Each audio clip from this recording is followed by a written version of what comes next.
Kasi nung kinumpare ko yung iglesia at Catholic, nakita ko na mas tama yung iglesia.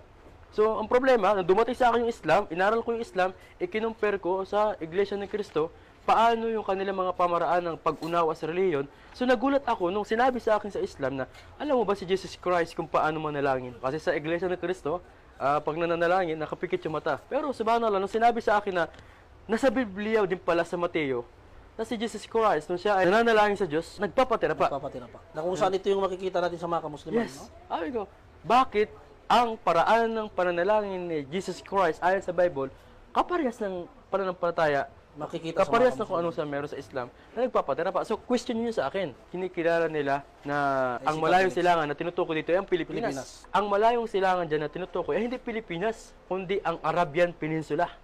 Ang lungsod ng Makkatul Mukarramah, na ngayon ay part ng Saudi Arabia.